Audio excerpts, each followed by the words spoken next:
All right. Well, good morning, families. Welcome to a brand new school year at Excel Academy. My name is Tamara Murphy, as Heather introduced, and I'm excited to present to you some winning strategies to support your students. I work closely with our intervention specialists and intervention teachers, teachers of record, principals, and we're always working together to come up with resources and tips and tricks to help support all of our students in whatever way is needed for them. So hopefully you'll have at least one or two takeaways from the presentation that you can implement right away. So let's go for the gold this year. All right, first up is being sure to set the scene. So we want to make sure that we create a dedicated learning space for your student. So it might vary, from day to day. Sometimes you might actually be working at the park or a library, but for the most part, having a dedicated space is just going to set the scene for success and make sure that things are consistent and ready to go. You want to make sure that your curriculum and your materials stay organized. So one way to do this is to have your curriculum in that specific dedicated learning space. If you like to take things on the go more, it might be helpful to have materials in like a bin or a bucket or in a bag, possibly even keeping your different curricula, such as science in one bag and math in another. And then just having materials prepared and ready. So highlighters, pens, pencils, paper, all those things kind of in one location, and making sure that your students know where all those things are so that they can utilize them and it doesn't waste any time. And then build and maintain a consistent schedule and routine. So this is really vital. Kids thrive on routine. So obviously some days are going to be different and your family, the beauty in having personalized and even having virtual path is having that kind of off time to be able to kind of build your routine in a way that works for your family. But trying to stay consistent is really going to help your student because then they're going to know what's coming. They're going to be prepared. It's going to help with any like resistance that might come up because they didn't know what was coming. So definitely posting the schedule of your routine like each day from Monday through Friday can be super helpful just because then you can reference it. It helps the student to learn the schedule and be able to look back to see what's coming up. And then minimizing distractions. So you want to make sure screens are put away or turned off. Be cognizant of the sounds and the people that are around. So some students do perfectly fine with having background noise and aren't distracted by those things. But there are a lot of students that can be really distracted by having different background noises. So consider, noise canceling headphones or trying to put them, maybe not in the main kitchen area, right? The kitchen tends to be kind of the hub of our home. And so if there's a lot of people around, that can be tough, especially if you have kiddos that are on Excel teacher-led classes or community and content provider classes where they're live. It's really tough for teachers and classes because they do pick up that background noise from the people in the background talking and whatnot. So just be really cognizant of that. Learn how to check your students' grades. This is important. So ask your teacher record for those of you that have students that are in grades where they're receiving letter grades and those grades are changing if they're in a program where they're handing in assignments and their grades are changing all the time.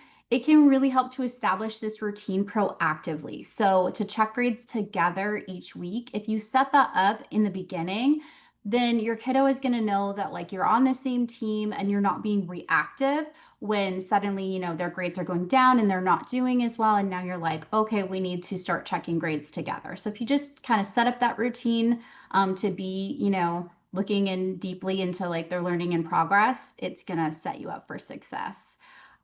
Being prepared. So really learning the content as home educator. Sometimes there are skills that, we've all learned but have forgotten because we haven't used them, like, I don't know, Pythagorean theorem, all those pieces. If you need some modeling yourself, like more than just the teacher's guide, YouTube, Khan Academy, ChatGTP, those are all your friends to kind of learn and be able to like watch videos so you're prepped to be able to do your best teaching your student how to do the skill. And then teaching lessons using gradual release. It's important that we follow this I do, we do, you do approach with learners, because especially increasing the I do, we do for challenging concepts. So we don't want to just show them one time and then it's like, okay, well, we know it really well, but for them, it's a brand new concept. So we really need to do like, I'll do it, I'll do it, I'll do it, show them, then we do it together. And then finally, once you feel like they're getting confident with it, allow them to do it themselves. So if we go straight into the you do, sometimes it sets students up for feeling frustrated and overwhelmed, and gradual release will help to prevent that. And then intentionally check in on your students, maybe every 30 minutes based on their independence. So obviously your younger students, you're going to need to check in on them more and kind of help build that stamina for them to be working independently. But of course, every student is totally different. So just be there, be present, and intentionally check to make sure that they're staying on track with the schedule, routine, and all those things you've put into place. And then finally, shoulder to shoulder. So use that to reteach concepts as needed. So, all of us, when we're feeling frustrated, it's so relieving to have somebody right next to you that's saying, like, I'm here with you. We got this together, and walking through it and going back to the I do of that gradual release piece. And then keep the momentum and the positivity going. So writing down clear expectations together, like at the start of the school year. So doing that this week and then posting it up to make it visual. So you can talk together about, these are the expectations when we're in our learning space. This is what we do. And try to frame it positively and specifically. So we do versus we do not.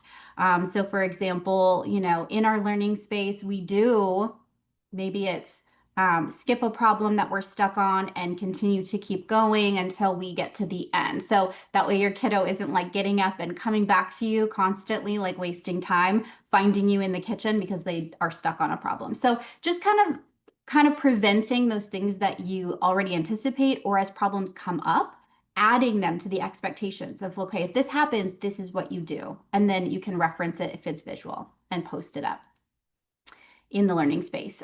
Tackle hard tasks when energy is highest. Of course, that's kind of self-explanatory. It's easy to be frustrated when we're low energy. And then pause if frustration builds, and use language like, let's work together after lunch, or let's take a 10-minute break and come back and try this again later. Encourage a growth mindset. So reframing things. So if your student says, I am not good at math, try to help teach them to reframe and say, like, I worked hard at math today. This may have been hard, but I worked hard on it. Reframing, I can't do this, to I can't do this yet. So they keep working on kind of building that practice and mindset of positivity. Take brief moments for breaks. So depending on what your kid loves to do, stretch, walk, dance, exercise, draw, play. At least every hour. Like all of us, even adults, it's healthy to take a break and move your body every hour or so, just to kind of reset your brain so it's ready to learn. And then set a goal and decide together on a reward for meeting it. So goals could be weekly, daily, or they could be literally minute by minute based on your students' needs. So an example of a goal could be to stay seated in my learning space. If you have a young learner that struggles to sit, it might be that, their goal is to sit and to work and learn for, starting as a baseline, 5 minutes. And then every time, they hit that 5 minutes and they're successful with staying seated and working, then they're rewarded with whatever reward it was that you guys decided upon. And then continue to build on that. So maybe next time it's 6 minutes and then 7 minutes, and keep kind of adjusting that goal to keep them having that momentum. We wanted to provide some resources that, just as a reminder, you can utilize for your students. So some of these might be academic related, like if you need support for your student for reading or for math or for science, but also maybe social emotional support, or like just social skills and working with other students. So on the left-hand side, of course, iReady for academic support in reading or math is always available to all of our students. Obviously not during the testing window. Once they take their diagnostic, then the lessons are available, but they have to take that diagnostic first. But Renaissance Freckle and iExcel and Khan Academy are also awesome resources for students. And those are available for free. I believe iExcel offers like up to 10 minutes a day for a student if you just sign up for a student to just practice in there. And then these ones in the middle, these are resources that Excel Academy subscribes to. So if you wanted access for your student in TK through 6 for Starfall or Tumble Book Library or Generation Genius, connect with your teacher record and they can get you a username and password to use those. And then, of course, we have our drop-in classes. So for students to be able to go for sing along and read aloud and homeroom and those pieces to really just be involved in getting to know others and socializing. And then on this other side are more math resources. And these are all .coms. So factmonster.com, coolmathforkids.com. And just if you just search those up, you'll find those sites. And then next up for grades 7 through 12. So resources that you can utilize as a parent at home. Again, Khan and iExcel are great for secondary level students. Tutor.com, you can get connected with that extra tutoring support. Just reach out to your teacher record. They can get you connected. We've got the weekly homework help room, teen talk. All those drop-in classes are free. And then a recommended CCP community content provider would be Live Online Math as well, if your student just needs a little supplemental practice.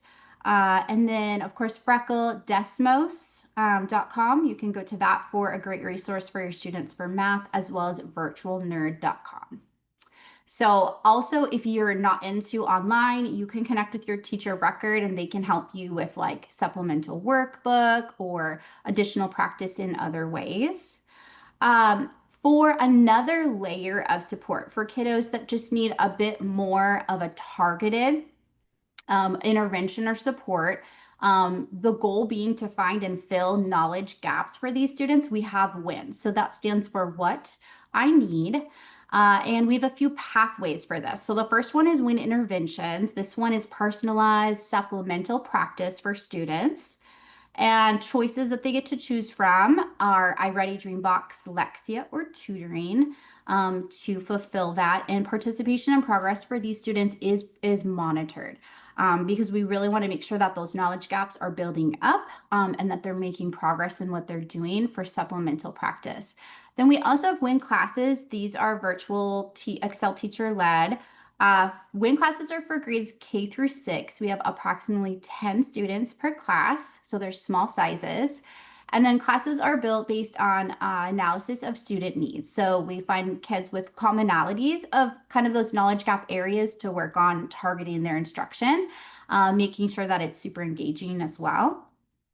And then we also have our essentials classes. So these are virtual ETL as well for grades 7, 8, and 9. And these classes are built based on, again, analysis of need. And that really helps prepare them for algebra and high school math.